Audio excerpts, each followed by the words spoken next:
And that is my proposal. I feel like I've done my best to present the technology aspects of my idea at a third grade level so that you might understand at least half of what I presented today. I can tell that you put a lot of work into your presentation today, but I'm just going to ignore all that and make an overused joke about how all that went right over my head. I will uncomfortably laugh at that joke as I have every other time you've told it. And I will continue to give you the responses that you want until you give me the things that I want. I see right through your fake responses, but you're more used to ministry, bitter and compliant, than honest and disruptive. Regardless, could I do what you're proposing on a budget that's equivalent to the change I'd find in the cushions of my couch at home? You see, I've crunched the numbers, and if you would like to have the influence of the megachurch pastor that we both know you're trying to be, you're going to need to trust me with a budget large enough to put a dent in my crippling student loans. And by crunching the numbers, you actually mean that you refuse to settle for anything less than what you've proposed today? Absolutely. The only thing harder than my head is my unreasonable expectations. Well, I can appreciate you coming down and putting together this Ponzi scheme of a presentation. Unfortunately, there are numerous other ministries that I better understand.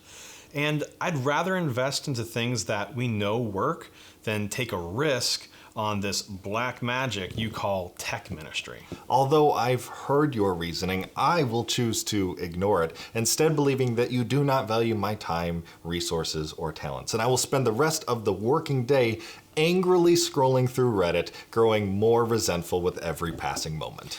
I wish you would value the vision of the church as much as you value the technology you use. And I wish you would view what I do as a valuable part of ministry, not just an accessory to it.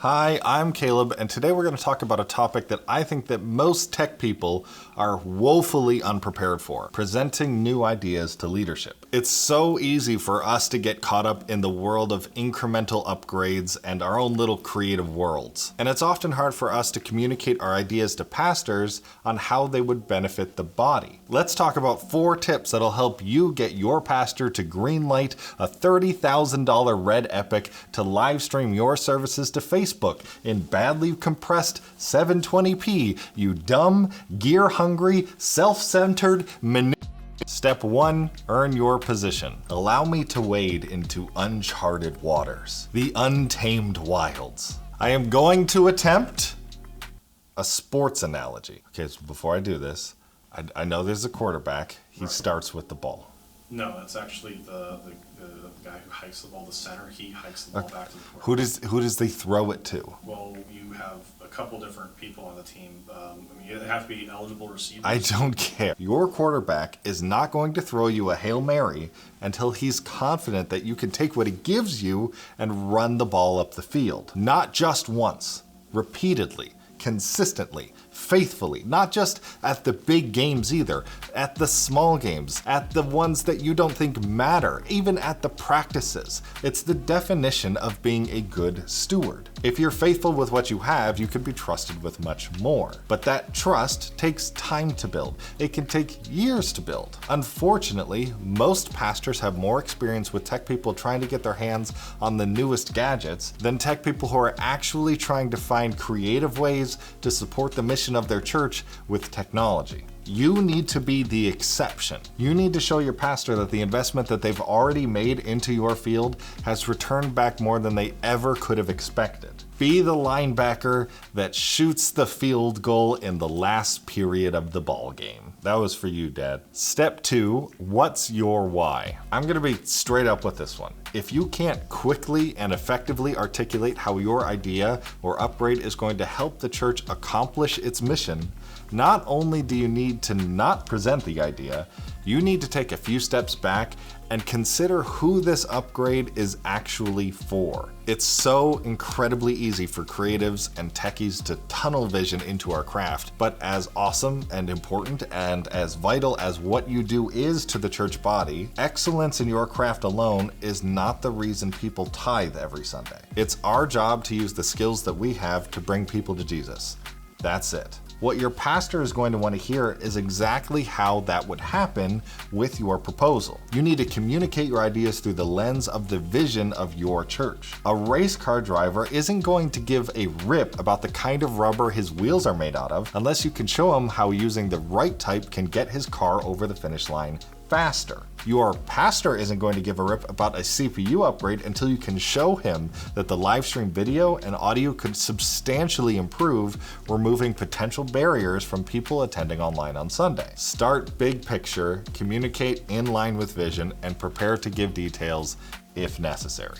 Step 3, be flexible. Imagine you're spending your time rationing out a budget for your personal expenses and bills. Now imagine that every expense and every bill has become sentient and is constantly asking for more money. Congratulations, you've now experienced the daily tortured life of a CFO and likely a single responsibility of the massive portfolio of duties that your pastor has to attend to every single day. Chances are you're not the only department with ideas and upgrades in mind. There's a lot going on, some of which you may know about, a lot of which you probably don't. Your pastor has the impossible responsibility of assigning church funds and resources and time to projects they best believe will benefit the church. In order to make sure that your idea has a chance of being part of that vision, it's important that you come with options. Present a plan that can get you by if you needed to. Present an idea that is all out with bells and whistles and everything. Present a good compromise in between. Having plans for good and better and best allows your pastor the flexibility needed to find where your proposal could fit in with the rest. Do not put the burden of brainstorming ways to scale back or scale up your idea to your pastor. That's your job. That's your field. There's no one who's going to understand the potential directions that your idea could go like you. Your pastor has enough to think about. Keep it simple and keep it flexible, because when you make it all or nothing, you'll end up with nothing more often than you'd like. Step 4, the aftermath. So you've made your preparations, you've finished your pitch, you've gone back to your office, and you are awaiting an answer. One of two things is going to happen now. Either a yes or a no. Regardless of the answer, however, this is not the end of the process. If the answer is yes, and you'd like the answer to continue to be yes for more proposals in the future, you need to do everything in your power to show your pastor a return on investment as soon as possible. If you got some new cameras, show them a quick before and after. If they greenlit a marketing budget, show them the stats on the impressions or the conversions. Every time your pastor approves the use of church resources or finances on a new idea, it's done so with a calculated risk in mind. You need to do what you can to show your pastor that investing into your ministry is the least risky option out there. That's how you continue to build trust in the future. Now, even with all of these tips, it's possible that the answer is still going to be no. Sometimes the budget may not be there, sometimes the idea doesn't quite line up with the vision of the church, and sometimes there's simply other projects that need to be prioritized. I get it.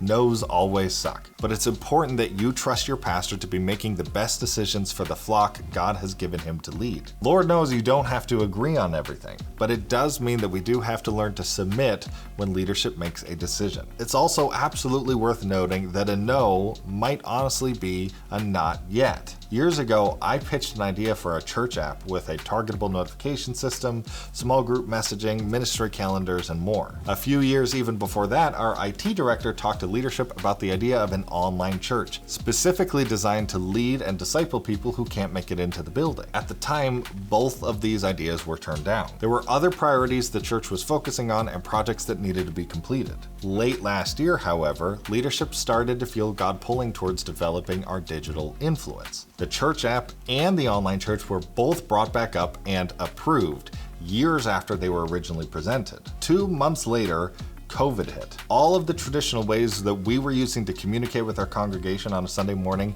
evaporated into thin air. The church app became an integral, divinely timed tool to keep our church connected. The foundations we laid for the online church were already in place the moment our church was unable to meet in the building and set us up for success in the season that was to come. It's important to remember, even through the no's, that God knows what he's doing. I'm not saying that every no is going to end up in a happily ever after a couple of years down the line, but I'm saying that every no does happen for a reason. It's our job to continue to be faithful, remember why we do what we do, and continue to serve our churches and pastors every single week.